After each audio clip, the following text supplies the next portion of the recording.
Untuk kuda ni dia memang kalau kita boleh search lah, kita tengok dia adalah antara binatang yang bijak, yang pandai lah. Yang bila kita kata pandai tu dia, kita boleh nampak dia punya respon, kita boleh ajar dan kita nampak respon. Macam kucing, kadang kita tak nampak apa dia punya emosi, dia tengah gembira ke, dia tengah ni, kita nampak macam lebih kurang sama je. Cuma kalau dia marah nak mencakar tu baru kita ni kan. Tapi kuda ni kita boleh nampak dia merajuk, dia gembira, dia happy. Kita boleh nampak daripada body language dia lah. Dia ada beberapa sign lah, daripada telinga dia, daripada ekor dia macam mana, cara dia berdiri, nampak badan dia tense ke tak. Bila kita faham cara kuda ni memberi signal ni, jadi kuda pun akan lebih senang untuk mendekati kita. Kuda ni rasa dia dapat dijaga ataupun di protect lah oleh kita. Sebab bila kuda ni dia perlukan seorang leader.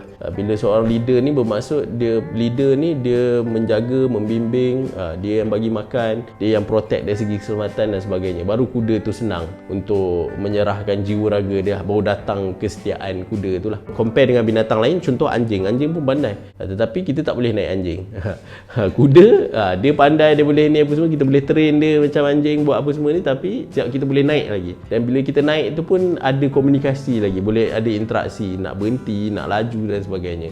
Sebab tu menjadikan dia binatang antara binatang yang pandai lah. Kuda ni dia adalah social animal, maknanya dia perlu kawan-kawan, dia perlu environment yang terbuka. Dia tak selesa sebenarnya kalau dia duduk dalam box dia saja, tertutup macam tu, dia boleh akan stres lah, ataupun di kawasan tempat yang gelap dan sebagainya. Jadi bila kuda ni stres, dia akan bagi impact kepada kesihatan kuda tu lah sendiri.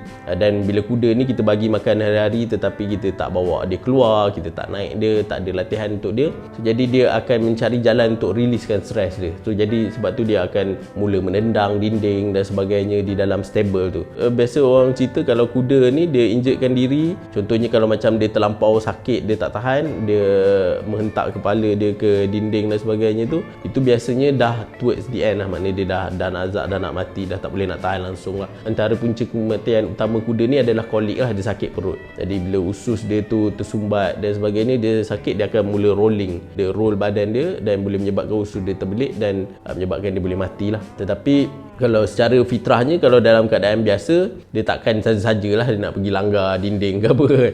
Dia pun pandai protect diri dia lah dan rider dekat atas dia lah. Emergency situation lah biasanya. Kuda adalah social animal dan memang dia perlukan ruang dan perlukan kawan-kawan. Jadi kalau kita nak bela kuda apa semua, at least kena ada 2 ekor lah. Kalau kita bela dia seorang-seorang, mungkin dia akan stres. Tapi kalau dia ada binatang lain dan sebagainya kat kawasan tu dan kita pun spend masa dengan dia, insyaAllah okey lah.